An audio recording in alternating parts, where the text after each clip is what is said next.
नमस्कार, आप देख रहे हैं वॉइस ऑफ हाउस। मैं हूं आपके साथ पलक शर्मा। आइए नजर डालते हैं खबर की ओर।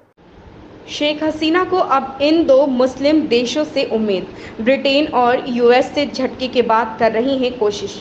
बांग्लादेश की पूर्व पीएम को भारत आए करीब 48 घंटे बीत चुके हैं, लेकिन अब तक वह अपने लिए कोई सुरक्षित ठिकाना नहीं तलाश पाई।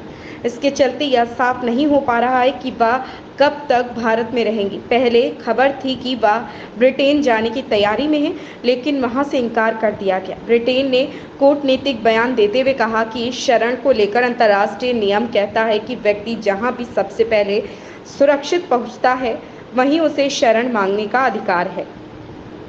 इसके अलावा राजनीतिक शख्सियतों को शरण देने के किसी प्रावधान के होने से भी ब्रिटेन ने इनकार कर दिया। इसके अलावा अमेरिका की ओर से भी उन्हें इनकार ही नसीब हुआ है। इस बीच चर्चा है कि शेख हसीना विकल्पों पर विचार कर रही। द हिंदू की रिपोर्ट के अनुसार शेख हसीना अब मुस्लिम देश सऊदी अरब और यूएई जाने की कोशिश में है। यही नहीं, फिनलैंड को भी वह विकल्प के तौर पर देख रही है। वह अपनी छोटी बहन शेख रियाना के साथ भारत आई और तब से यही बनी हुई है। उन्हें बुधवार को ही हिंडेन एयरबेस से निकालकर किसी सुरक्षित ठिकाने पर रखा गया, लेकिन अब तक साफ नहीं हो सका है कि शेख हसीना कब तक भारत में रहेंगी और आगे क्या प्लान है। उनके बेटे सजीव वाजिद जॉय का कहना है कि अब तक शेख हसीना ने किसी भी देश से शरण की मांग नहीं की है।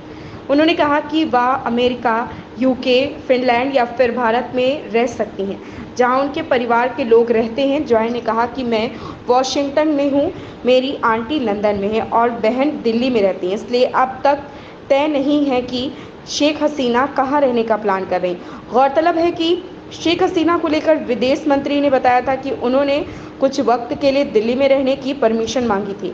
यह मांग तत्काल की गई थी। इसके चलते भारत सरकार ने उन्हें सुरक्षित रास्ता दिया। हालांकि उन्होंने शेख हसीना के भविष्य को लेकर कोई बात नहीं कही है। मोहम्मद आसिम की रिपोर्ट। इस खबर में बस इतना ही। देखते रहें voice of house. Latest update से जुड़े रहने के लिए हमारे चैनल वॉइस ऑफ हाउस को सब्सक्राइब करें, लाइक करें और बेल आइकन दबाना बिल्कुल ना भूलें।